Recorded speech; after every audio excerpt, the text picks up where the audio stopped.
You're listening to the Gameday Tarps podcast with your hosts, Ryley, Dakota, Dallas, Daeden, Colton, and Wilbs.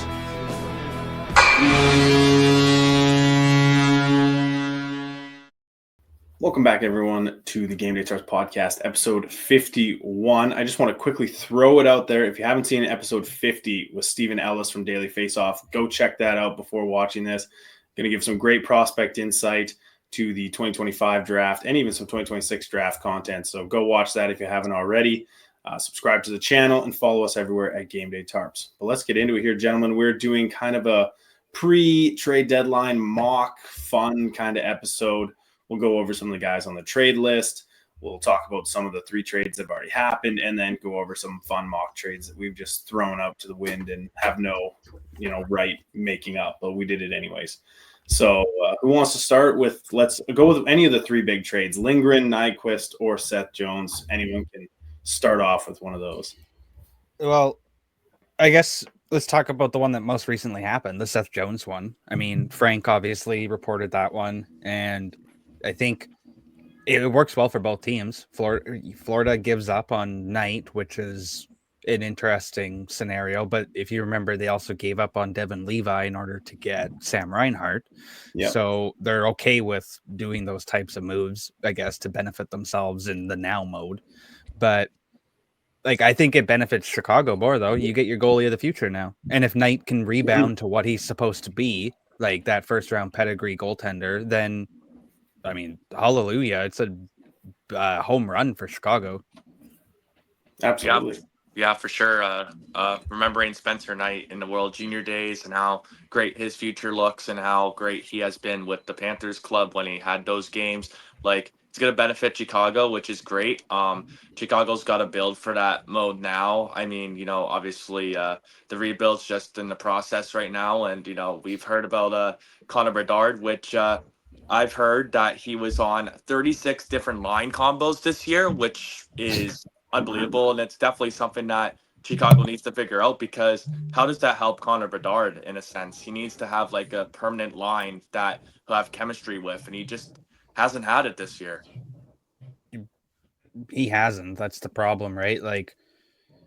The big difference that people, I think, are knocking him for and comparing him to Macklin Celebrini's his run right now is Celebrini has teammates that are competent and good, right? That's the difference. But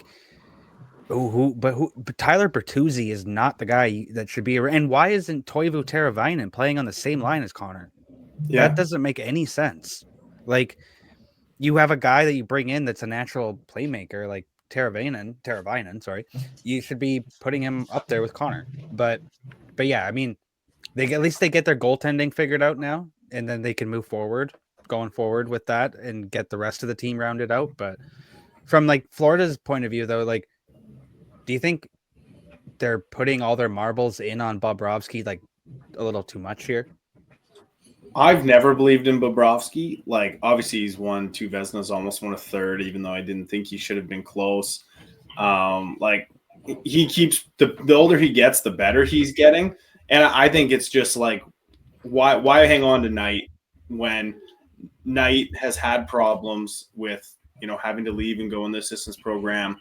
He's had problems with consistency up until this year. He's doing pretty good.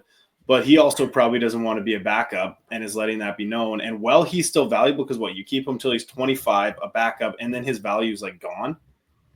Yeah. So trade him now. Find another kid in the draft.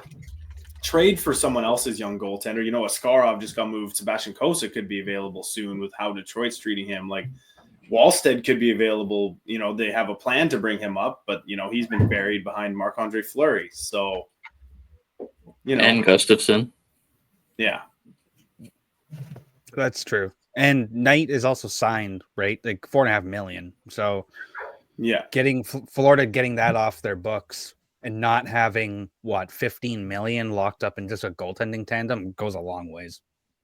So for sure. It's it's good business by Zito. I just think Seth Jones is a shell of his former self. He's not the defenseman that they think they're getting, but I mean, maybe I'm wrong. Can I say this though about Jones? Imagine, right? Like you're in his situation. He signed with Chicago, who convinced him that they were a team that he should play for long term, right? With aspirations and stuff. And then 1 year later, they went full rebuild. They got rid of Taves, they got rid of Kane, they started ditching the rest of their roster. All of a sudden, they rebuilt, right? Well, Taves was already on the way out. I was gonna say they didn't get rid of Taves, but he unexpectedly left. Yes, and that changed everything. And now he was in a situation that was no winning. No matter how hard he tried, it wasn't going to benefit him. He was making $9.5 million, sitting pretty, not having to work as hard. I think going to a contender is going to change his game completely. I think he's going to actually like dominate for Florida, which pisses me off because I really wanted Tampa to be in on that if they could. Before I steal the thunder, does Aaron Ekblad's future in Florida go up in the air now? Yes, for sure. Okay. Because that's what my thought went to, was Ekblad's got 7 point whatever left on his contract for 1 year. How are you going to afford that moving forward? So you got him and Bennett going UFA route. Is Jones, and you're going to want to pay Benny, right? Like you're going to want to pay Benny. If you want to be a consistent playoff team, you're going to need Bennett. And if you're looking at Jones as your replacement for Ekblad, then I guess it works. But is he actually your replacement for Ekblad? Like that's where I'm trying to figure out. My head scratches for Florida. Like, are they giving up on Ekblad like this? Really? But whatever. I mean, you're only playing a year difference in age, right? But if Ekblad is the better defender, then you went out and got Seth Jones. Let's say he doesn't live up to whatever they think of him, right? Maybe he is not the defenseman they have hoped for, but they have him locked down for how many years has he got left on that contract? 4? Yeah, 4 or more. He signed 7 by 9.25? He signed an 8. He signed an 8, 9.5. He's in year 3 of 8. Yes, 5. Oh, 5. After that, 5.5. Yeah, it's gonna be a major tough call at the end of the year. Like, who do you keep? Who do you let walk? That's kind of what I was thinking, was like how it changes the future for Ekblad and for Florida. But it's win now, right? Like that's what Bill Zito's proven to do. And he went and did it last year, went and got Tarasenko, went and got guys that he needed to get in order to go and win it. And they did, and that's the plan this year too. What about the Nike? Well, keep going. No. This will go into a different trade, not the Nyquist one, but what about the kind of recourse where Ryan Lindgren was a lot cheaper and arguably just as valuable as Seth Jones for Florida? Yeah, like with Lindgren, I think the biggest difference is Lindgren's game is going to change so drastically. Like Johnny Lazarus, who covers the Rangers for Daily Faceoff, talked a lot about how on Morning Cup of Hockey, how when you make that trade, Lindgren goes from playing minutes with Adam Fox, right? And being a guy with being his tandem. So now he's going to drop down because they don't need him, because in Colorado, they don't need a guy like him to play that role. They've got Makar and Taves. So that's simple. You put Lindgren on the second pairing with Gerard or Manson. Yeah, with Manson. It was with Manson. And then you have a guy who's a minute muncher, will block shots, will hit anything he can see in his freaking direction. It works out. It's just, it is certainly a lot cheaper than I think some people thought. I think Rangers fans were kind of kicking the can going, why didn't we get more for that? Yeah. Well, because the Rangers fan base is at their own fault for why all their guys have no trade value. They've been shitting on Lindgren. They've been shitting on Trouba. They've been shitting on Zibanejad. No wonder no one wants Zibanejad. He's just getting shit on all the time. And Lindgren, same thing. But for me, you cannot teach his competitiveness. You can't teach that. Can't. How many times has he broken his face? Twice in the playoffs, and he finishes every game. like every time, like, so he breaks it, leaves the game, goes and gets a plate put in his face, and then comes back the next game and blocks another shot, like with this other side of his face. He's a warrior. You can't teach that compete level and like what that is with a lot of players, right? Like you see that at a junior level. You can watch players and be like, wow, that kid really wants to play in the NHL. And then other players you look at and you're like, you're going to be a concrete construction worker. Like Exactly. there's no urgency in your game, right? Like you can tell. And Lindgren is a game changer, not in the sense that he's like a game changer, but he's a guy that in the dying minutes, he'll stay out there for a 2-minute and 40-second shift if he needs to, and he'll just exhaust himself. Just looking at the Panthers D core here, shout out DFO. Damn right. They have on the left side, probably just my opinion on why they wouldn't have gone with Lindgren. They already have Forsling, they already have Mikkola, and they already have Schmidt on the back end on the left side. Jones and Ekblad. You could upgrade Schmidt though. Yeah, easily with Lindgren. Right, but is that more needed than Seth Jones on the right side, where you would only have like Ekblad, Kulikov, and who else? No, but realistically, they're not like, I know we're talking about them replacing Ekblad, but they're not really replacing Ekblad. You know what they're doing? They're replacing Montour. No, that's more what I'm going for. They're not replacing Ekblad because they wouldn't necessarily play on the same line anyways, or they replaced Montour. Which is kind of crazy because even with the 25% retention, I still think that Jones is around the same cap hit as Montour. That's what I was gonna say to you guys. Don't you think you guys like you would have just put that money for Montour instead? Like, well, they didn't have it though before all this. Like, so obviously Kachuk's on IR, but they didn't have the cap hit all year until guys were getting hurt. Yeah, so that's they have the difference, I guess. Yeah, but you still have to wonder, like, what about a guy like? I know it's not the same thing, but what about a guy like a Brandon Carlo from Boston? He's younger, plays kind of along the same lines of the same game as Seth Jones. Yeah. More durable, I think, in the playoffs. Yeah. Calgary is reportedly the ones making those calls, Dak. I know you heard a little bit about Carlo being talked there. What's the word, Dakota? Yeah, you want him? I mean, me personally, I wouldn't make that move. Because Carlo is a right-handed shot. Yeah. Mm-hmm. And Calgary doesn't need any more right-handed shots. I know Uyghur, or I think he's listed as a lefty, but he's right-handed. You got Rasmus Anderson right-handed. You got Miramanov right-handed. I think Pahal's right-handed. Kevin Ball? Ball's a lefty. Kevin Ball's left. Yeah, he's left. But and then you look at the system they have. Perek, right-handed. Brustevich, right-handed. I think Henry Muse, right-handed.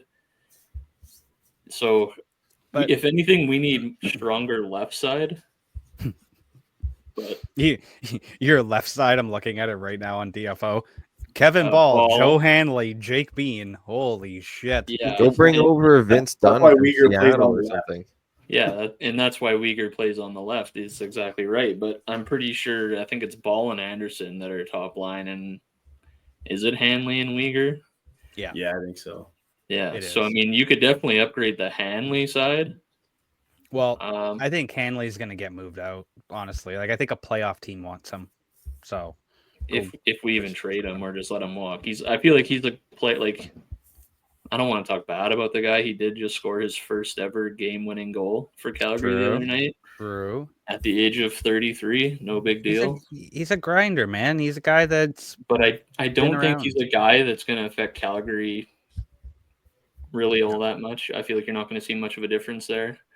He's a guy 10 years from now, you go, right, Hanley was on the Flames once. He's like a Francois Beauchemin when you just go, holy shit, I forgot about this guy. Now, who didn't Beauchemin play for? That's true, though. That dude was a dog. Oh, my God. Okay. So personally, I wouldn't go for Carlo, but what are you as a Flames fan? Let's flash back for a second. You made that Hannafin deal. Well, you didn't make it, obviously. I'm sure you would have had better players come back. But good job, Dak. Are you excited? Like Miromanov seems like a player that I've heard is going to be on his way out of Calgary just because of his consistency. Like he started off so hot for you guys and then just completely like he's a sixth defenseman at best, right? So like last year we talked so highly about him, and then this year kind of hit. Yeah. I think he had a good beginning of the season. Yeah, and then now he's pretty much been unnoticeable, right? You can move him or something and try and like replace him with a Carlo. Like I don't know. Yeah, Dak. What about a guy like Cam York from Philadelphia, or like a Jamie Alexiak or Vince Dunn? Cam York, I don't think is going to want to go play in Calgary. No, but if he doesn't have a say, he's got to. Exactly, but if he doesn't have a say, or if the money's better, at least his hair would still match the jerseys. You know what, though? Damn. I mean, I know Calgary's also been linked to Dylan Cousins. Who knows if that'll even happen? But I mean, maybe they go for a Byram. Oh, he is Canadian, and then that would be a solid left side, right? Give not Buffalo bad. Joel Hanley. Oh my God, Hanley, Miromanov, and Pahal trade. One for one. It was just said that Buffalo is looking for hockey deals, not prospects and draft picks, which I think is dumb. Why? Like, if they're trading away their best young assets, what are you building for? Just they don't know. Go rebuild again. Start Coleman again. And Sharon Govich for Byron. Boom, done. That might get it done. No, I feel like it'd be Coronado. Would it not be? Yeah, no. Bowen Byram is not. He's there. The fact that they're trying to move him on means that it's a failed project. His value is low right now. If Conroy's smart, he leaves Wolf, Coronado, Zeri off the table. And if he can get a deal done without getting rid of those three, I think like as of right now, without those three. Like if he trades Wolf, he's not trading Wolf. There's no way he's not. Wolf no, gets done. Okay, clip it now. He's trading Wolf. Dak Parr says so. But no. I'm just saying those three players. That's who we should be paying attention to for keeping. Like even if we got rid of Pospisil, I love Pospisil, but even if we got rid of Pospisil, I mean, there's got to be a point where you do start getting rid of players and stop like bottom feeding, right? Like yeah. Well, yeah, you guys have Jeremy Poirier in the system, and like he kind of deserves a look. Send him to Montreal. He's their best defenseman right now. Send him to Montreal. He deserves a look. Okay, Gus Nyquist. in Montreal. Can we talk about Gus? Sure. Did you like Minnesota's needle at all? I don't think he helps Minnesota whatsoever. I've been shut down then. Okay. I think it's a good trade. You can totally go against. Like I like Nyquist, but he just goes flat at times, and when he goes flat, it's bad. Like, and he goes flat in the playoffs.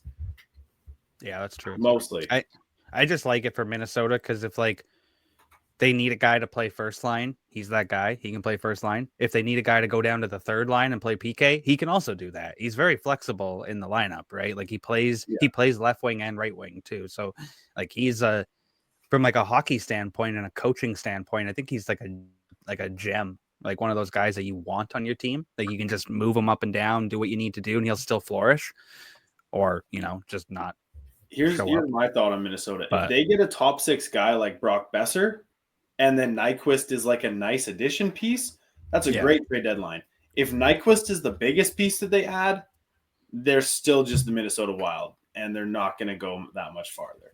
Yeah, to bounce off what Ryley just said, they would still be the Minnesota Wild, and they would be the Minnesota Wild like the past 3 or 4 seasons, maybe 5 or 6 seasons that can't get past the first or second round, usually losing to the St. Louis Blues.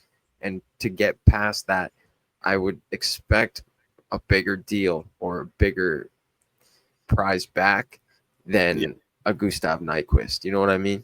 Like you said, if that's the biggest deal they do at the deadline, then they kind of missed out. And I know it's next year, right? Next year, they all of a sudden get like $50 million in cap from Suter and Parise off the books, and then Fleury's off the books. So I know that they're going to get a bunch of cap next year. So they're just waiting for that. And that's what I've even heard like professional, guys say is like, hey, Minnesota's literally just waiting for their cap space. That's what their goal is. They think that their window starts when their cap space opens, because really they're a good team playing with like 22 million in dead cap that they Yeah. can't even use. So once they can use that 22 million, they're, that's like 2 to 3 all-stars. That's like 4 depth guys. That's 5 bottom 6 forwards, right? Like that's a good amount of players that you can get for, $22 million. So I see like why they maybe aren't adding a whole bunch, but right now is the time to take on a contract that's going to be huge next year because they can take it. Yeah, exactly. So get that big deal guy at the deadline. Yeah. Call Carolina right now and be like, hey, Mikko Rantanen, ask him if you would sign here. Like, we have pieces. Yeah. We have Marco Rossi. We have Jesper Wallstedt. We have pieces that could move for Mikko Rantanen. Like, let's talk a trade here. It would be, yeah, I think you're right though. Like the biggest thing that holds them back is just like money and injuries at the moment. Yes. But eventually they'll be a competitive team. But yeah, you could send one of your top prospects like a Liam Ogren even. Oh yeah, I forgot about him. Send him out and get a Besser or get a Rantanen or just try to do something. Whatever can move the needle forward in Minnesota. Like that team just needs to do something. Make it to the second round of the playoffs or just do something for the sake of God. Yeah, they have to. Frank released his trade targets board. It's updated every day on Daily Faceoff. I'm trying to find it right now. Brock Nelson, number 1. Like there's a guy from Minnesota. Like he's from Minnesota. So, but I know that Winnipeg likes Brock Nelson a lot. But one name, obviously, though, I think that people are keeping an eye on is lately is Ryley Smith. And obviously he was held out tonight again for trade related reasons. Like, you think he's a guy that Vegas would like? My thought is Vegas might just go acquire him again. Yeah, I can see that. That's like, not that far out of the realm. Why not? They can. He's 3.75. He's a UFA. That guy would thrive in Washington, but I don't know if they would ship him to another metropolitan team. He would do well. Yeah, he would. I don't think New York's scared to make deals within their division right now. No, I don't think so because they're not really in the race. No. How far back? I guess I'll check the standings. But the Islanders, they're the Rangers. Oh, the Rangers are 4th or 5th in the Metro right now. Yeah, because they're close. So, I don't know. I think they're 3rd in the wild card. Well, there you go. But they're tied with the Rangers or the Wings. But you just moved on from Ryan Lindgren. So what does that say for your team? Like, yeah, it tells them that you're folding. I don't know. Drury to me is not it for them. That extension to Shesterkin is going to be like Rick DiPietro. Like it is. Well, going they probably. What if they don't give it to him then? They don't give it to who?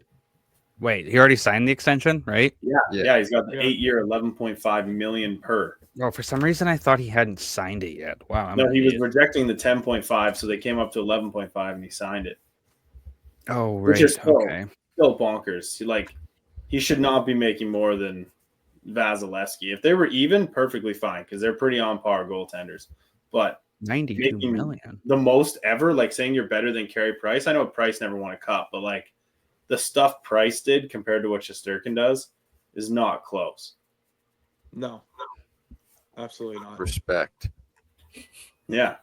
And like the games he played, he was playing 68 games a year, 69 games a year. Sometimes. Yeah. Well, when your backup is, you know it when Peter, you know how it is having Peter Budaj as a backup. All the guy knows how to do is kung fu fight. Yes. Poor Peter Budaj. He's just a kicker out there. But do you remember when Budaj was going to fight? I think it was someone. He was going to fight someone. Maybe it was Rask or Fleury, and he was like, Fleury. Budai had like martial arts training or something. Fleury was like, I didn't know that. Fleury is so funny, man. Okay, so one name that I do want to talk about, because I know that we've talked about it in our group chat, is Alex Tuck. Ooh, Now Tampa makes a lot of sense. Florida makes a lot of sense because Florida and Buffalo have a trading history. But another team that makes a lot of sense for Alex Tuck is Los Angeles, and they want to do something. Like all the things that I'm hearing is they want to make a big move. Now, Tuck isn't a big move, but he's a move that definitely would bolster their top six. But what do you guys think about Alex Tuck being on the way out of Buffalo? I think he would go really well on the wing with like Philip Deneau, Quinton Byfield, and on the right side, put Tuck. Boom. That's a deadly line in LA. Yeah, but they want to make a hockey move, and Byfield's reportedly on the trade block. I think Byfield goes the other way. Oh, but how?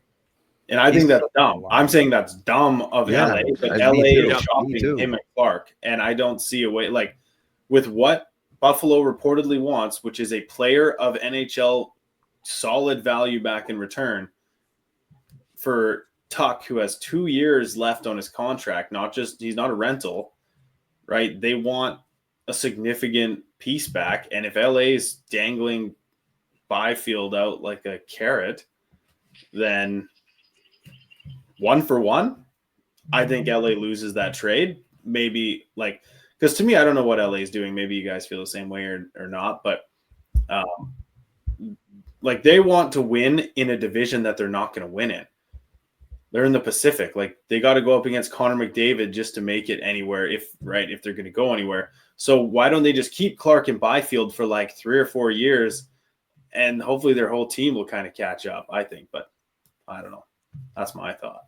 I agree with you there. Like, I mean, I've seen Clark's game, I've seen Byfield's game. Byfield has been growing, and it's supposed to be. And I just don't see why you trade a guy like that in Quinton Byfield as he's heating up, and same with Clark. Like, if you give them some time, they might end up being like very good pieces for LA's future, and then LA can build on top of being a good team in years to come. You just don't know. So I have to agree with your take there. You think of what they have right now, and they almost have like a perfect setup. They have a goalie in Carter George.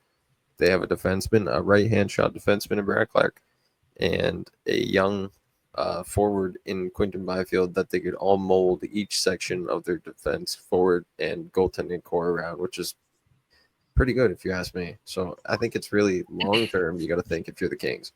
Yeah, and one of the best captains in the league, too, in Kopitar, to help lead. And they have Doughty on the back, too, to help kind of transition this group. But, yeah, they're delusional if they think that adding, Tuck is going to make them, come out of the Pacific or something. I don't know. Yeah, Doughty might be old, but he'll be key in turning this team around, just for the young guys. Yeah, exactly. Well, I don't think LA is going to give up either Clark or Byfield for a guy like Tuck. I mean, you can get rid of guys like Cohen Zemer. Yeah. Like, they might not be they might not be asking for roster players for every player that is allegedly on the block. Yeah. You can't just, not every guy's going to give you that. So I mean, no. Well, yeah, no team is going to trade out a player of equal value to you when they're trying to win. They're going to be okay, let's just make our team worse and better at the same time. Like that doesn't make sense. I think a pick and a guy like Cohen Zemer could get a deal done for a guy like Tuck. Yeah, that makes sense. It should. But if you're Buffalo, okay, let's talk about another Buffalo player then, because Frank was saying on Coming In Hot this morning that the Ottawa Senators podcast that Ottawa should be calling Buffalo every single day about JJ Peterka. Every team should. That would be a good move for Ottawa. Ottawa specific, yes, because of Stützle, right? So if you're you for Draisaitl, Deutschland. What about Draisaitl? Like adding a German to the Oilers, Peterka with Draisaitl there, that's give him a goal scorer on his wing. You'd have Hyman and Peterka on back-to-back wings with McDavid and Draisaitl centering those lines. That would be pretty decent. for their depth scoring. That's not bad. They send Jeff Skinner back to Buffalo because that was the worst signing they've made. Yeah, he won't go back. He'll be like, no, I have nightmares in that place. Yeah, PTSD. But I'd love to see Peterka in Ottawa, honestly. And Ottawa could do it. Like, the big name out of Ottawa going out there right now is Josh Norris. So if they can move Norris, you could move Norris for Peterka. You could make that work. I mean, Norris is having a productive season, but he's still gonna. He's one hit away from Nolan Patrick. Okay. Right. Well, on the shoulder side, his shoulders are so bad. He's one hit away from being like Nolan Patrick, who literally can't play anymore. That's true. Yeah. Not on the concussion side, where unfortunately for Patrick, he's got those problems. But his shoulders, and he's had 4 surgeries now in the NHL for shoulders. Yeah. Like, how many more can you have until your shoulders you get hit and they fall out? It's kind of like Kirby Dach right now with his knee. I think he's done. He's done. I think Dach is done. You can't come back twice from that. Yeah. They say he'll be back for the beginning of next season. Yeah, he was back for the beginning of this season, and what did he do? Not much. He made it to December, and then he started. Good job, Kirby. Well, he'll be able to play for Laval. I mean, yeah, he will. He'll probably go down and play for Laval, and no, I'm not gonna lie, he'll be a great player in the AHL, but he just will never thrive at the NHL level, I don't think, just because of injuries. That's crazy. And didn't that? No, he cross-checked and broke his arm in the World Juniors, right? Yeah, before the tournament. Yeah. Him and his brother both got injured at the World Juniors. That's crazy. Yeah, it's kind of shitty luck. Good damn. That's not fun. Another name to talk about that Frank has is Mario Ferraro. So like he's supposed to be moved. Love that guy. So Ferraro is actually playing right now for the Sharks. I was watching earlier. He was playing really solid. He fought Philippe Myers. It was a pretty solid fight. So Myers is back in the NHL. Good for him. Yeah, playing for the Leafs. So I mean, Mario Ferraro could be a good piece here for any team looking to make a run. I want him in Tampa so bad. I'm not even kidding, man. He is like Ryan Lindgren 2.0. I would take him in a heartbeat. He is. They both play the same style. They're both left-hand shot defensemen. Yeah, pretty much gritty. I could see Tampa going for Ferraro for sure. Well, they were in on reportedly some of these bigger defensemen, and all of a sudden they're gone. So you got to find it somewhere if you're really interested. Geez, Frank has Ryan O'Reilly on here. That's crazy. So some people were pointing out today with Jack Hughes' injury, like if he's going to be done for the season. His arm looks messed. Yeah. What's that? I said he could be. Yeah. So what if New Jersey goes and gets O'Reilly? Yeah, I don't see why they couldn't. They could get a couple pieces with his cap. I just don't know if Ryan O'Reilly makes that team better, like specifically that team. If he was their third line center, I think it would be fine, but he's going to be their second line center. Yeah, I think so too. Now, what if New Jersey was the team to make the move for Alex Tuck? Yeah, as a rental. I don't know if they would. They could. Well, he's got 2 years. Okay, well, 2 years still is not a. They could give up. They could give up a guy like. And they probably wouldn't, but they could give up a guy like Mercer. Yeah, that makes like $2 million. But Mercer also plays center, so now all of a sudden they have no Hughes, no Mercer, and no centers. Yeah, that kind of outside of Heischer, they're struggling. Yeah, that's true. I don't know what. Okay, well, what about Dylan Cousins? And then what about like Cousins and Tuck, both from Buffalo? They have Kosa, who they're just letting rot behind 75 goaltenders. Like, move Kosa if you want to. Move some of your other prospects. Obviously not Palika, not Evanson, none of those guys, right? But move on. Hold on. I thought we were talking about New Jersey. Oh, sorry, right. I mixed up. My bad. You're right. Okay, well, Nemec. Sorry. Nemec, right there. There's Nico Dawes as well. Oh, my God. Don't move Nemec. Don't move Nemec? Well, he just doesn't have, like, he's going to be good. Like, don't ruin that. Yeah, but they don't have room for him. They're literally playing guys like Jameis Casey. They're playing Hughes. right? Like Hughes has this massive leash to screw up whenever he wants, and Nemec makes a mistake and he's done in the minors for like 2 weeks. So they have some kind of thing against him. I don't know what it is. They just have a thing for their brothers. That's it. That's all it is. Scott Lawton. I love Scott. Yes. Posted his Last Supper picture. Obviously, he's knows that his days are numbered. Toronto and Winnipeg are the two teams that pretty much have it dialed in. Like what I could see Toronto, obviously, he's a Toronto boy. I mean, that makes sense. But Winnipeg needs depth, and Winnipeg wants to compete. So I could see him going to Winnipeg. Lawton's been on a Flyers team his whole career that's kind of done nada. So, I mean, if he wants to win, go to Winnipeg. I would accept him in Winnipeg, but I don't want Toronto to get yet another like great addition at the deadline. Somehow with all their guys not injured and everyone playing, and somehow they have cap to add a guy like that. Yeah, that's fair. I'd love Lawton, but I don't really see him making his way towards Toronto. I think the biggest player that I would love to see and see if it will work that I've seen that's on the move is Braden Shen on the St. Louis Blues. And Berube and him have a great relationship. Leafs are very heavy on him. So I could see that possibly happening. Maybe move a prospect in the Leaf system and maybe like a high draft pick or something. I don't know what they're going to pull up their sleeve for Shenner. But I mean, Shen would be that guy I would want more than Lawton, in my opinion. A guy like... Trying to think who's in their prospect pool, but you could do like an Easton Cowan, David Kampf, and like a couple draft picks, maybe. Like it's going to take a bunch probably to prize Shen out.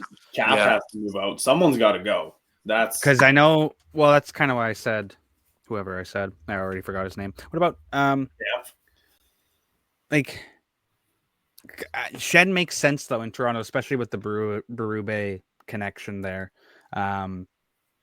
It's just I feel like with Ryan Suter coming out and saying he loves playing there and loves the locker room and stuff, and with guys like Robert Thomas coming out and saying stuff too, and Parayko, I feel like they're almost like pushing at Armstrong and going, don't trade him, right? Yeah, like keep this guy. He's our leader. Don't do this.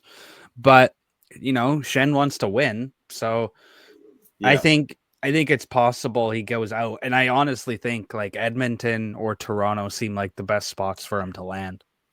Yeah, it's just like Toronto's willing, from what I've heard, Toronto's willing to move a prospect that's not named Fraser Minton, basically. Yeah, if you could move Easton Cowan, like. What they have to do is they have to really decide who's going to be in their future. Like, is Minton part of their future for the long term, or is Cowan? They're two different players. That's the biggest problem. But I think you're going to get more out of Minton. He's that third C. He can play the penalty kill. I mean, my bias is there because I'm, right there, River City. But I don't know. I just think in the sense of like a value wise, you're going to get more trade value out of Cowan. Yeah. Goal scoring goes a long way in terms of young prospects and their value. In St. Louis, go for it. It's going to be interesting to see what prospect they're going to try. It's obviously Shanahan being in Oshawa last night, watching Cowan play. He's really debating on what prospect he's going to move. That's why he was more than likely watching the game and I think that's why Cowan had a game. Cowan hasn't had the same season as last season. He's had a good season, just not the same level of production that he was putting up last year than this year. But, Cowan probably knew that he was in the building and probably knew that, like, Shanahan was debating how he's going to do. Like, because, he has a say, too, obviously, with Tree Living as well. So, obviously, Cowan wanted to light it up, and Cowan certainly did that last night. So, we're gonna see what happens. I know Cowan would love to stay as a Leaf, but it's a business at the end of the day. So we're gonna see what happens in the trade deadline. Who gets moved? There's Cowan. There's Minton. There's Stanford. There's Topi Niemela. those type of prospects. So Mhm. we'll see what prospects they're good, because it's going to be a prospect for sure. And then What what cap would you have to move out though? That's what I'm trying to figure out. Like what roster player would have to go? Like yeah, that's what Someone I'm trying to like think. can't too. Camp, I guess. Tavares? Hey, Tavares is up at the end of this year, and so is Marner. Are they both not? Yeah. yeah, but they're not gonna if they're going all in and grabbing Braden Shen, they're not gonna move Tavares. It'd have to be a defender. It'd have to be. Okay, well, There's a couple. they're not- There's a couple players you could debate. Yarncrook, maybe Nick Robertson, maybe. Robertson, he's been playing well. His value's definitely gone up. Yeah. Yeah, I I mean know. that works. It's hard. It's hard. Let's go around the room. What's one guy that you want to see dealt, like a big name player? I think I'll start. I want to see Pettersson get traded. I'm going to continue that. I want the Canucks to fall apart. I want Besser to be traded. The poor Canucks. Well, I'm either gonna say Audrey or Coleman out of Calgary. Nice. Kadri would be sweet. Get him out of there. I brought Coleman this up makes sense. the other day at school in a radio roundtable, and we were doing a mock trade thing, and I said, "What if the Red Wings moved Cam Talbot and Axel Sandin Pellikka for Jeremy Swayman?" Jeez. So Boston would trade both Allmark and Swayman back-to-back years after both of them winning Vezina? But you would be getting one of the best defensive prospects in the world right now, and Axel Sandin Pellikka, a guy that's putting up right now 26 points as a 19-year-old in the Allsvenskan. That is disrespectful to Zane Parekh, but Yep. we'll let it Yep. slide. But Sandy No, I'm Pellikka's totally with you, Daeden. Pellikka walks circles around everyone else. he does. He's played in the World Juniors the past 3 years. He put up a hat trick in his first game. He's been a top line prospect ever since people have found out about him. He's playing against men right now. You know, if Parekh was Sweden, he'd probably cakewalk Sandy and Pellikka, right? Yeah, well, he didn't even make his own. Why don't we put them 1v1 in a zone on the ice? You can see who wins. Let's do it right now. Let's call them up and see. Hey, the Gameday Tarps podcast has a challenge. No money involved. Yeah, no money involved. All for bragging rights. Parekh would be like, I'm in. All just to prove that wrong. Parekh's like bragging rights, cockiness. Sign me up. If you're okay, I just came. Wilbs didn't give us his. Who's your guy? Oh yeah, Wilbs, give us your guy. I'm going to have to say what you said, Colton. Pettersson. I think that would be hell interesting to see where he goes. Yeah, I think it would be fun to trade him. I think Vancouver just is.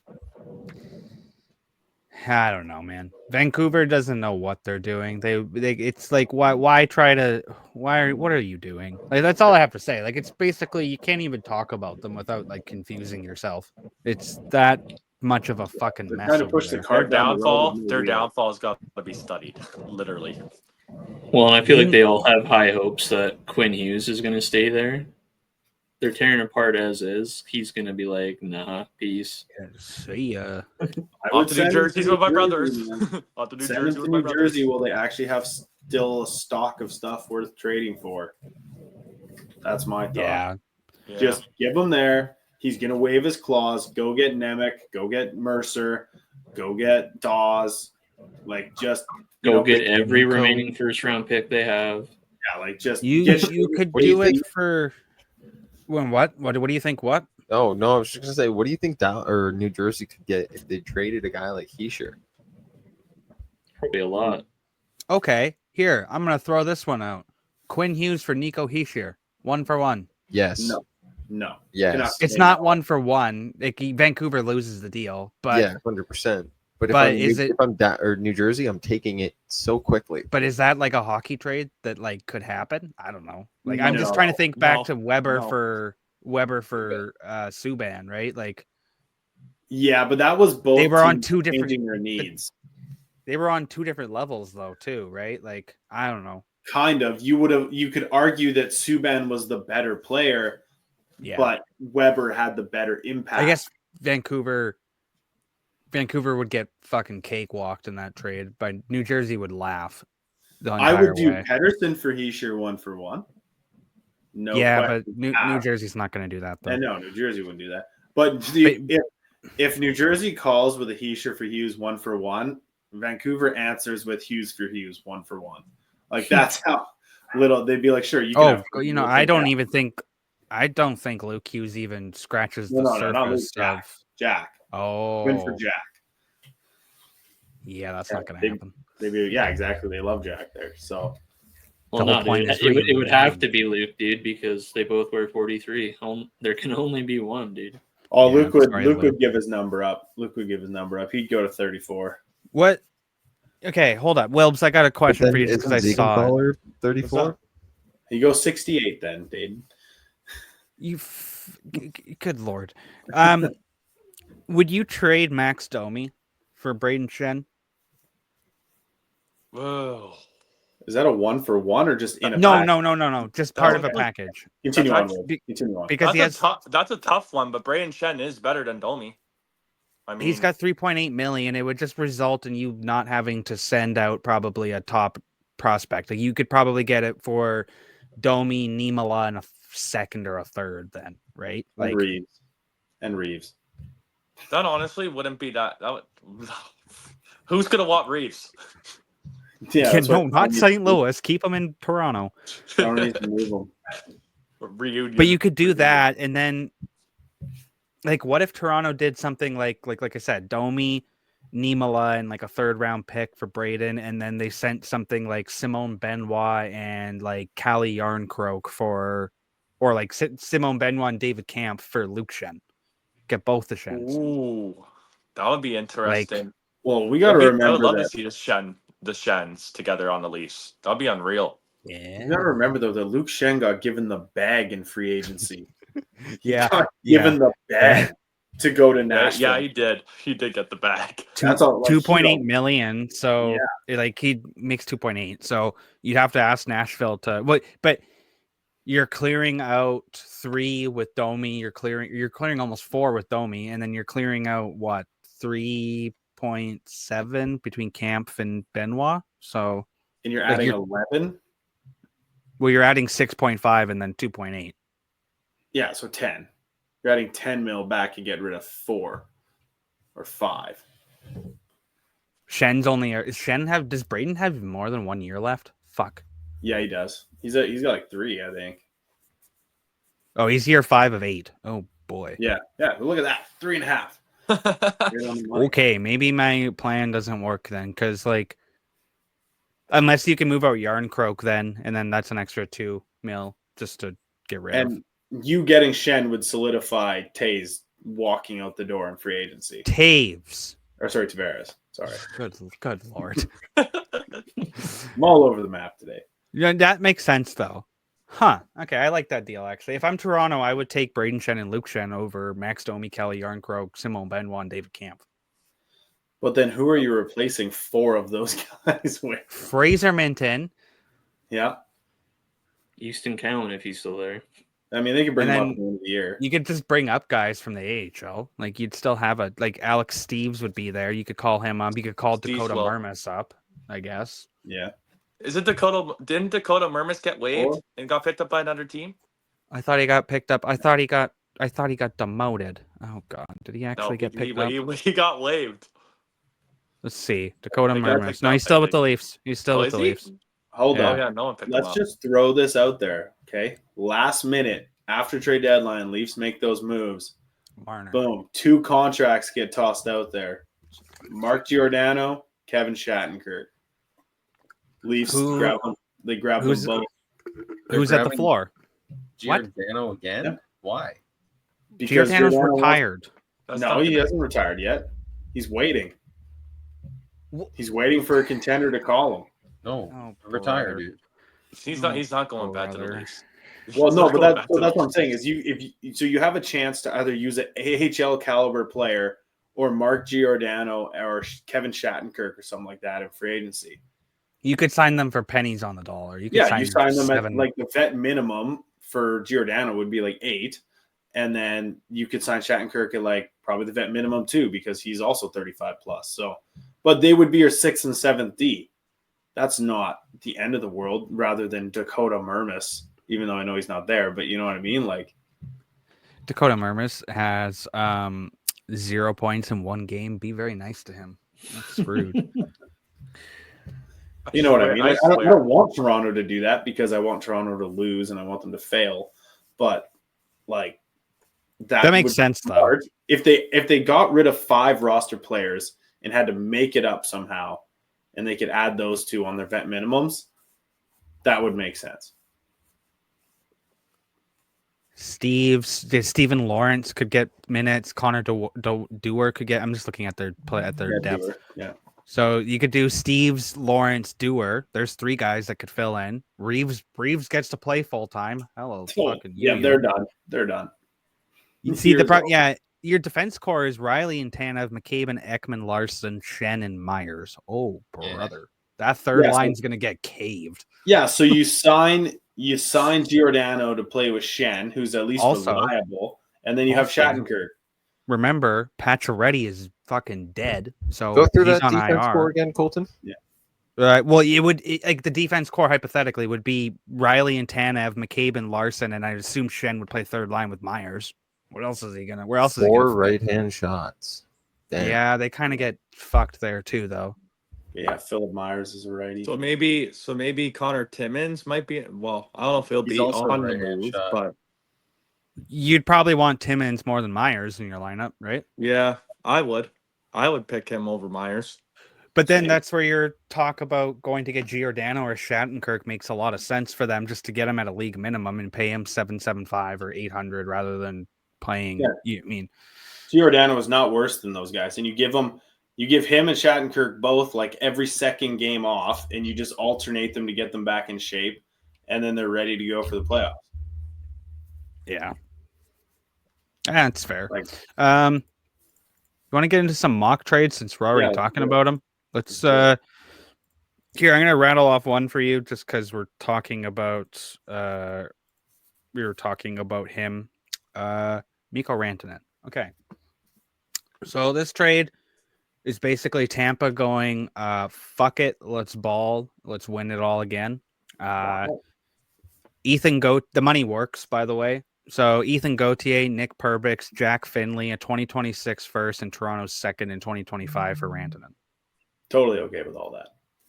Like Carolina takes the shit end of the stick, obviously, but they don't really have a choice here now. When they move Rantanen, they're not going to get a lot out of him. I don't think. I could very well be wrong about that, and I hope I am, but I don't think they're going to get too much. But if you think about it, though, Gautier's a first-round pick. Finley's a former first-round pick from 2020 or something. Second-round pick, but yeah. Oh, okay, but it's 2 first-round picks, essentially. It's Gauthier and your first-round pick, right? So you get 2 firsts. You get a probable defenseman in Perbix that they could easily flip, and then Jack Finley, who just fits into their scheme. It could be another Jack Drury like type player for them or whatever. But Rantanen goes to Tampa. Tampa becomes very competitive. They obviously probably don't re-sign him, but he at least comes and tries to win it all in Tampa, and he can play with Cooch. And that's one of my trades. But what do you think of that? I think Gauthier fits very well in Carolina, and I think that Gauthier has the possibility to become a Seth Jarvis type of player, which Carolina has grown to love. So why not? Yep. I think it's a win-win for both teams, to be honest. I think obviously they're losing Rantanen, so it's kind of a bigger win for Tampa, but that hurts Tampa way less if he walks. Hurts Tampa way less than it does Carolina if he walks. It does, I think, because we know that Brisebois is like willing to make big moves. I mean, sort of, I guess. We know that they will make moves, though. Obviously, signing Gensel was huge for them, but I don't know. I think this trade made some sense, just in the sense that Tampa wants to win. They want to add a superstar. They always do. They're one of those teams like Vegas and like Colorado and like Florida who just comes out of the woodworks and randomly adds some elite player. So why not let Rantanen go there? Yeah, and I'm fine with it. I know there's no way, and I'm like no sugarcoating it. Tampa couldn't re-sign him. Like there's a 0.0% chance. Yeah, he is gone after the season, unless as a rental. Right? Yeah, unless they traded Gensel or something, then Rantanen is gone. But that would be crazy because you can't even break up the Gensel Point Kucherov line. They're just too crazy. But that would give Cirelli and Hagel Rantanen. Yeah, good. Like, yeah, have fun with that line. Would be crazy. Like, unless you really wanted a shutdown line and you did move Gensel down with Hagel and Cirelli because Gensel's good at penalty killing and stuff too. So like all three of them would be such might do that two-way line. Yeah. But then at the same time, Gensel does a lot of the digging for pucks on the Kucherov line to get Kucherov the puck, where Rantanen and Kucherov would not go for pucks, and then you're leaving it up to 5'9" Braden Point to go. But would Mikko Rantanen be okay with saying, "Okay, I'll go on your second line"? I think so because he would see the fact that like he's not forced to make a decision by Friday on his contract. Tampa would be like, "Hey, you're here for this. Have fun in the offseason, but we're going to try and win." And that would take all the pressure off him money wise. He would just get to go play. I mean, honestly, Rantanen's going to end up probably signing in Chicago or San Jose unless he gets traded to a team that has an extension in place for him and can afford it. Yeah, then it's probably Chicago or San Jose, and they'll give him the money. They'll give him $13 million or whatever he wants, right? Like Chicago has the money. They're going to give Rantanen or Marner like $14 million, whether people like it or both, whether people like it or not. And I had one guy tell me, one NHL scout tell me that his boss told him that the plan this summer is that they're going to offer sheet as many players as possible. So it's the summer of offer sheets coming up too. So just do it. Like look at Holloway Broberg. It worked. Yeah. And so, but that's the reason why teams know that they can acquire players without having to make trades, without having to spend crazy money, and can hold these teams accountable and steal players. You go back to when who was it? But when the offer sheet happened for Dustin Penner and Brian Burke blew his fucking gasket about it, like because teams were realizing back in 2007 that you could do that. Yeah. So it only took damn near 20 years, but I think we're about to see like a summer full of it, right? Like, so nothing from me though. Let's go, Ryley. What's your first trade on the block?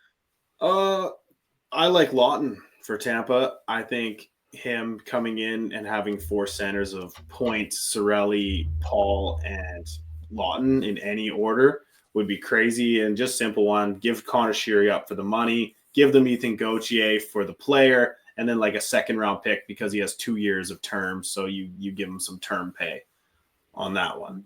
That's my thought there. All mine are Tampa, unfortunately. I'm all biased, but yeah. Doesn't matter. I thought that was a fair trade for a guy who's a great centerman or winger. He could play wing too, but so can Nick Paul. So you could add Paul and Lawton on a third line or whatever because Tampa's bottom six is very, very weak. That'd be a fun one.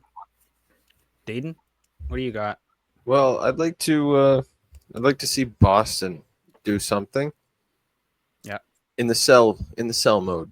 I'd like to see them maybe ship a guy like we were talking about earlier, Brandon Carlo, and maybe to their playoff rival, like the Toronto Maple Leafs, for a prospect in return who can put pucks in the back of the net.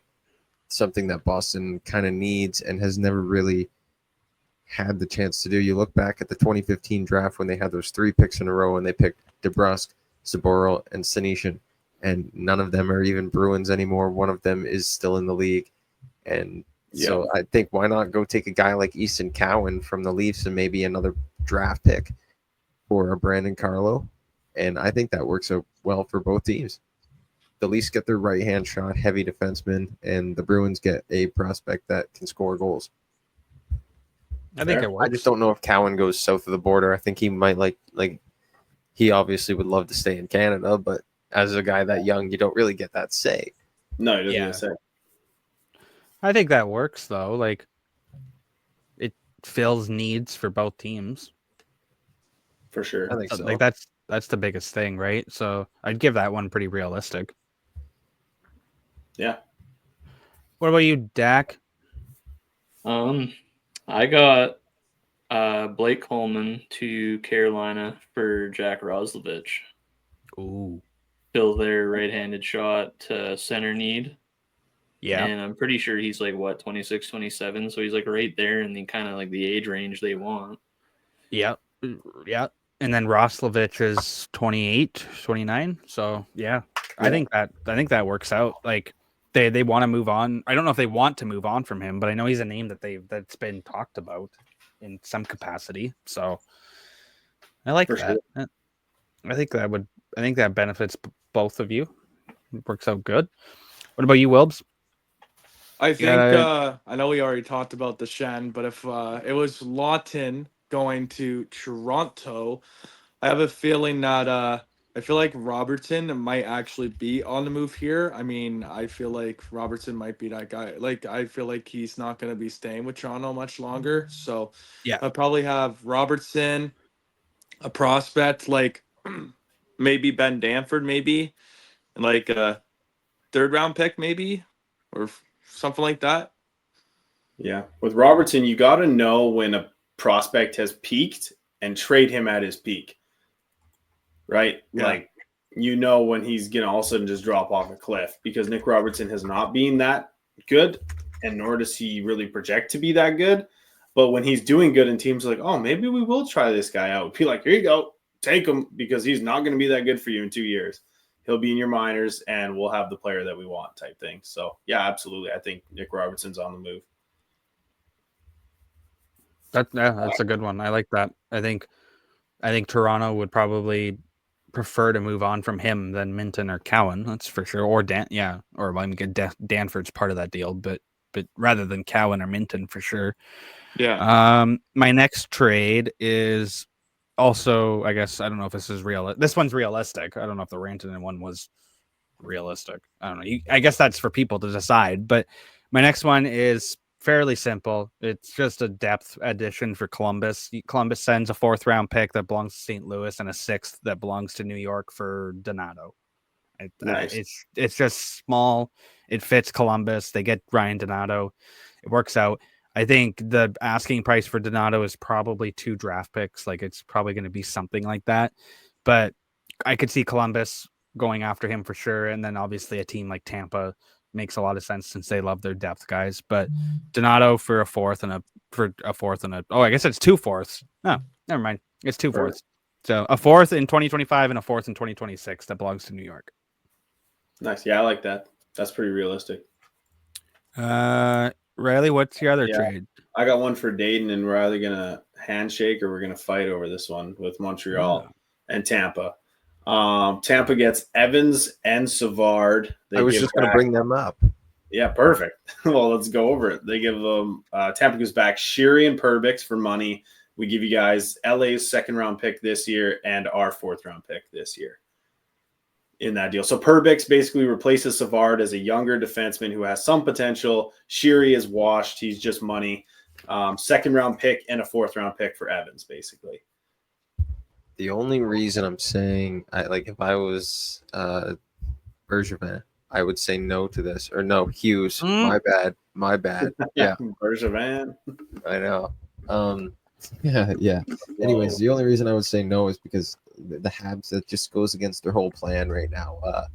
They don't need a Sheary, and they don't need a Perbix. They have Ryan Bacher. They have Mayu. They have all these guys. I think the Habs, they need a scorer. They need a guy that can score, and they need a guy that can score now. Perbix is in his final year to note, so he would run up.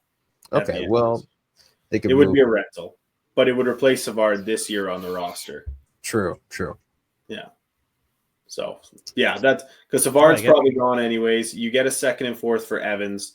You get Perbix just to fill in for Savard, and then Sheary is literally just for money, and you put him in Laval. And What if just you keep all that? What if you keep all that other stuff? Yeah. And you just give the Habs Anthony Cirelli. Oh, good deal. Good deal. Yeah. Yeah, great deal. Yeah. Might as well add Doc too. I'll take Doc. Why not? Yeah, sure. Go ahead. He'll be nowhere. He'll be in Syracuse in 2 seconds. Oh, Tampa getting Doc would be like them thinking Jeannot was going to score goals. Yeah, good. we don't talk about 5 draft picks for a fourth line grinder.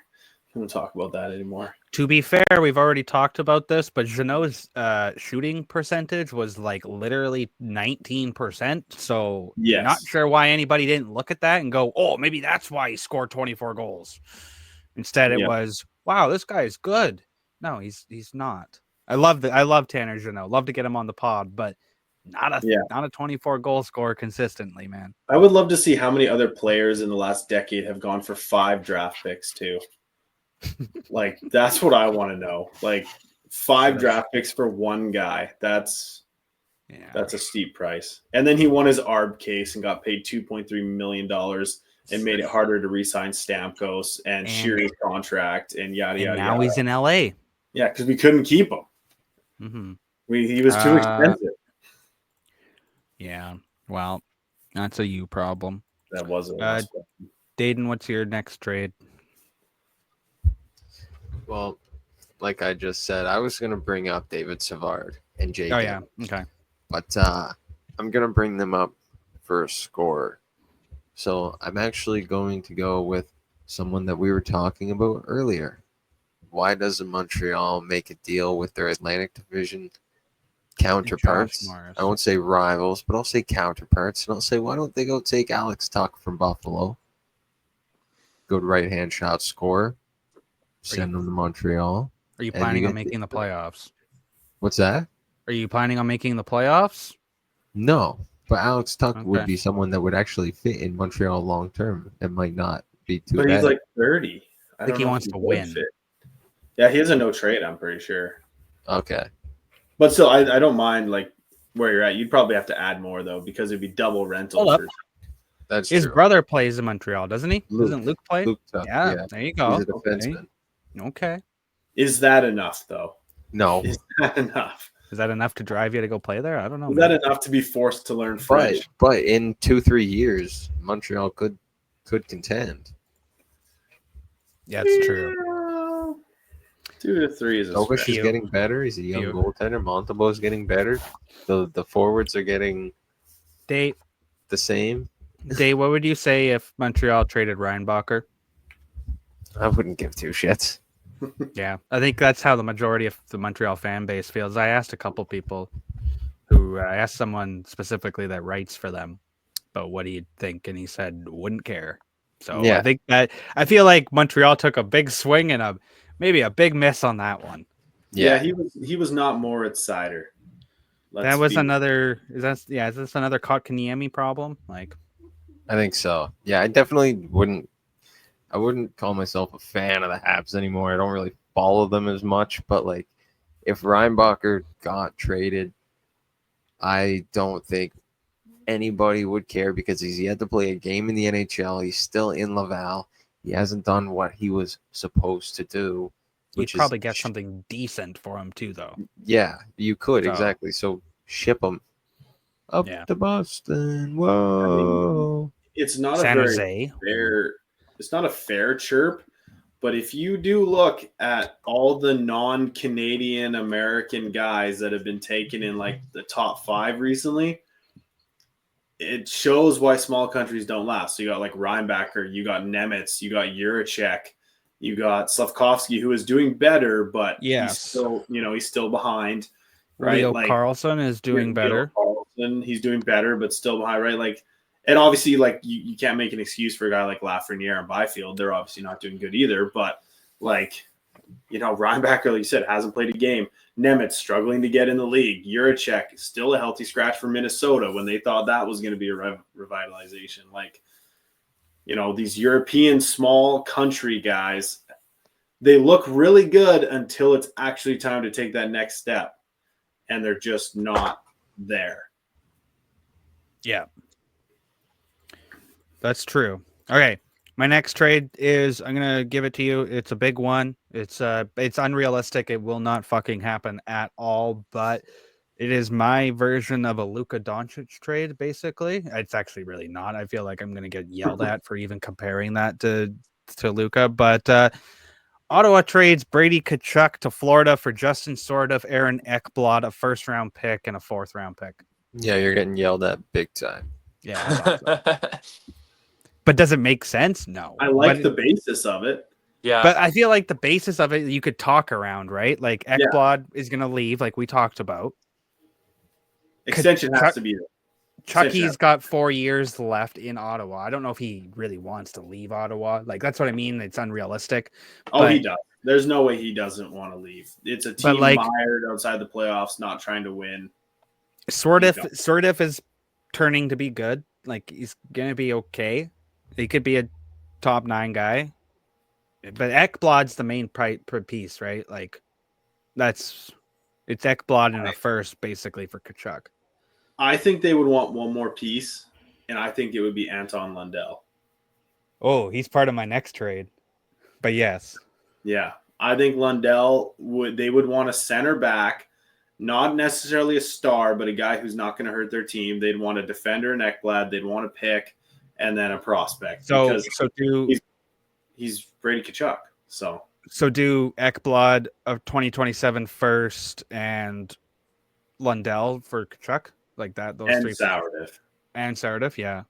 He would be like the most coveted guy on the draft block because he brings everything. Or sorry, on the trade block. Yeah.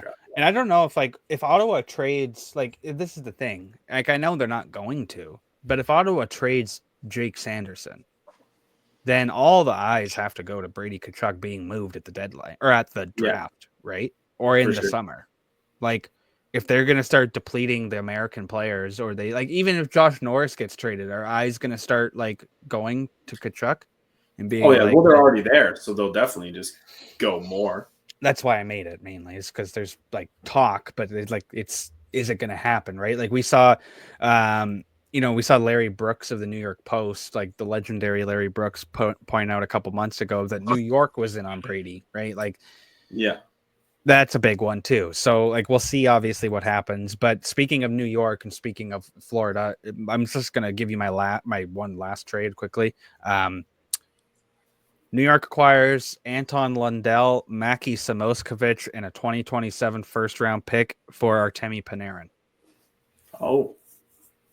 Okay. At $3 million retained. If they're looking to completely decimate their team that much, yeah. Mm-hmm. Retained, you're going to have to add another pick for the retained. What was the other part? Not Samoskevich, but Lundell. Lundell. Ooh. So Lundell, Samoskevich, and a 2027 first for Panarin. Yes. And if they're retaining, got to be like a second or third for the retention. You could add San Jose's fifth this year if you want. They don't have much to pick from. That's not high enough for $3 million retained. I don't think teams value that. So add in a 2027 or 2028 third and just do that. Yeah, I guess. Yeah, they would do that. They would do a higher pick in a later. So you get 3 first round picks. Samoskevich is a first, Lundell's a former first, and then for Panarin, right? Like, if Bill Zito is gonna just do the fucking Scarface and go fuck you guys, we're gonna win it all. I could see Panarin going there. Like I could see Rantanen going to Florida. Like Zito's gonna do what he does, right? And that's make big trades. But that's my last one. You got another one, Dakpar? Well, I have Vancouver sending Besser and Aatu Räty to Minnesota for Marco Rossi in a second. Nice. I like that. I think that's equal value because Rossi's younger and could be better. And then Räty for the pick, which Ratty's kind of worse than that pick. So the part of the pick value goes towards. And I mean, it would be the wrong pick anyways because this pick was already traded for Nyquist, I'm pretty sure. So. No, they traded a fourth, I think. Or was it a second? It was a second. It was a second. Yeah. Which I think is actually, I forgot about that. That's an overpay, in my opinion. Has Ratu played in the NHL yet? Yes. He's played a handful, I think. Yeah. This year and end of last. Wait, I lied. I have one more trade. I forgot. I have one more trade. This is fun. Tage Thompson to Carolina for Jackson Blake, Jesperi Kotkaniemi, and a second-round pick. Dang. Damn. Is that You like assuming that? Rantanen got moved out? No, that's Oh. keeping Rantanen. Oh. It just means Tage. Yeah, I don't know. And you could do Carolina, like, I don't know. They want talent. Buffalo wants talent. I think both teams don't want to make like prospect trades. So Kotkaniemi goes the other way. You get Tage. I think that works out. Jackson Blake is a good player, but Yeah. he'll probably fall out of Carolina's system eventually. And then you get a second. I don't know. That's Jason Blake's kid, right? Not Rob Blake's. No, True, Jason. Yeah. dude. No. Or is it Actually, yeah, it is Jason. It's Jason. That's It's Jason Blake's Jason's kid, son. Yeah. So then your lineup could be Rantanen, Aho, Svetch, Jarvis, Thompson, Taylor Hall. Jeez. Yeah. Gee, that like That's a Again. nasty top six. somehow they'd trip over themselves and not score enough goals to move on, but that's a dead Like they did last year when they acquired Gensel. like they have since like 2018, Since the inception of the Carolina Hurricanes analytics team. since they won in 06. Before I ask you guys other trades, what you guys have, do you guys think Zegras gets moved? Yeah. Well, Yes. no, I don't think he does, but I think he should. That's my opinion on it. Yes, that's what I think. He doesn't. He won't, but he should. You I think his injury screwed him up. The injury screwed up being traded this year. That's my take on it. He'll either get traded at the draft or he'll get traded next season. If there's any team that I think that'll give a shot at Zegras is Montreal. Have him pair up with Caulfield again. I mean, have that chemistry and connection again.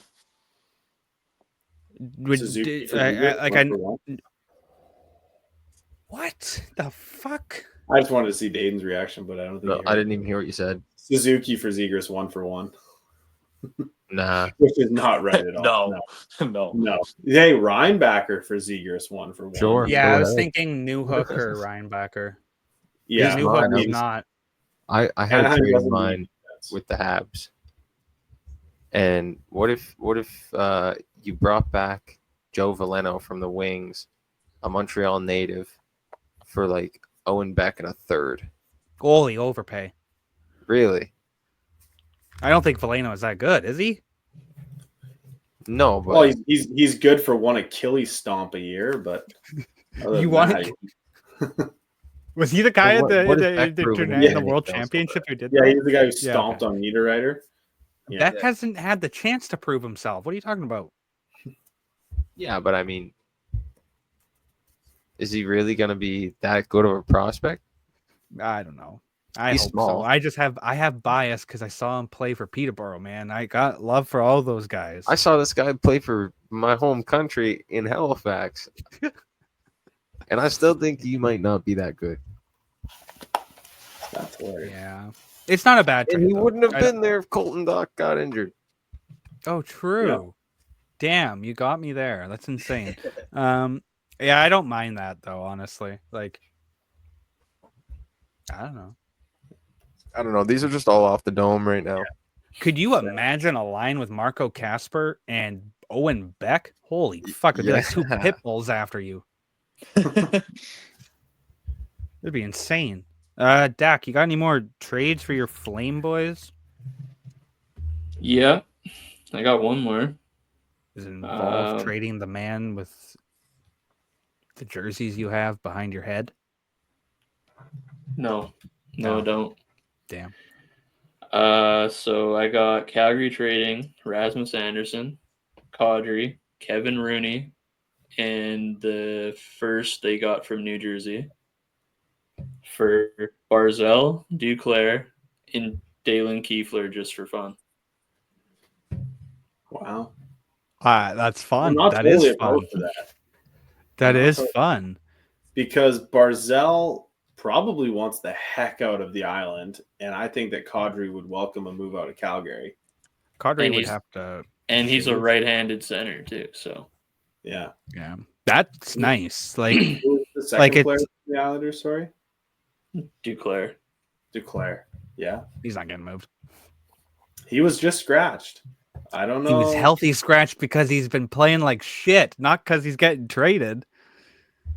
Does He's in playing year like one. shit, hold up, does playing like shit correlate to getting traded? Sometimes Yes, but he's in year one of a 4-year deal. If Lou moves that contract, Lou is going to get laughed at. Like, I just Tampa don't see will them take doing him that. back. Tampa will take him back. He played so good for us. I will take Duclair back. Can you afford him? I don't know, but we'll do it. If we give anyone Connor Sheary, we can afford the world. I got a question for Day, actually. Why do people want Joel Armia? He's kind of a dog. Yeah, he is. He can fit well on a power play or a penalty kill. On a second line power play, if you put that guy in like a bumper spot or in front of the net, he's a big body. I think he's like 6'2", 6'3", and he's reliable. He's one of those guys that you can kind of lean on in like those late game minutes. Even though he might not be that good of a scorer, he's going to get the puck out. He's going to win the battle. He's going to get it in deep. He'll do those little things that'll get you to the big things. And if you package him along with the Jake Evans or a David Savard, I think you could get something back if you're Montreal. Yeah, I like Armia. Well, I got one more Tampa one I'll throw out there. So it's Buffalo, Tuck, and Jokiharju. Jokiharju 50% retained for Pervik, Shiri, Gauthier, a first and a second. 2026 first, 2025 second from Toronto. So you're literally just exchanging Savard and Evans from that trade earlier. Yeah, because that's what Tampa needs. They need a forward and a defender. I think Jokiharju and Tuck is a better deal than Savard and Evans too. But it costs more though. I'm assuming a first and a second. Yeah, but if Jokiharju's 50% retained, then doesn't that take half of their worries away? In a way, it's only 1.6 million retained, so he'd be like 1.6 million. It would be. I mean, this worked on Puckpedia or whatever the heck it was. It worked on their cap hit calculator for doing this move. It did work. So they had I think it was like 750K left in Tampa after this move was their cap. So yeah, they were down. More vet signing. And that's actually what Breezeboss said today in Tampa. He did a media conference about the trade deadline coming up, and he said there's a big reason we've been carrying 6D and 12 forwards and keeping our roster size down is because we're pinching every dollar to make sure that come trade deadline we have every available roster dollar left, which is crazy to think about with that. So, yeah, he's been thinking about this for a while. He's been working to make something happen. Literally pinching pennies. So Wilbs, you got a Leafs trade? Okay, I got one more here, and this is for Dylan Cousins because I know the Leafs are in the sweepstakes as well for this. I would have Max Domi, Nick Robertson, Fraser Minton, Topi Niemela, and a draft pick. And if that doesn't work, then maybe you could throw in Easton Cowan instead of Niemela because I know Cousins is high value. I think you're overpaying. It might not happen, but I don't know. I think that's an overpay for you guys. I think just adding Minton, Domi for cap, and like a first, that would be more than enough for a Cousins. A first and a guy like Fraser Minton, who's going to literally jump in Buffalo's lineup immediately, literally take over Peyton Krebs right away. I don't know. I think that's plus the first. I could see that. That's fair. Yeah, I could see that too. I think both deals. If Toronto thinks that they could have the chance at Cousins, then I could see them overpaying for it. But you could probably also get Cousins, like Ryley said, for a bit cheaper without having to overpay. I had one more, but it's all based off if Vancouver moves Besser. But I had Besser to Washington for a first round pick. It was, I think, and a third round pick and Andrew Mangiapane just for cap reasons. Yeah. Then Vancouver flips the first that they got from Washington, and then they flip the first and then a second or a third, whatever pick that they want for Josh Norris. And you reunite Quinn Hughes and Norris in Vancouver. Okay. I don't mind it. I think It's Besser. essentially Besser for Norris, but Do what they did with Miller, flip that trade immediately to get another asset and make the team better. yeah. I don't mind that. I don't mind that at all. That was my other thought. Just because Vancouver's going to do something, but They I just have like to. it. Just team's it all broken. depends. Like, are they going to move Besser? Are they going to move Petey? Are they going to keep them both? Like it. Like I don't know.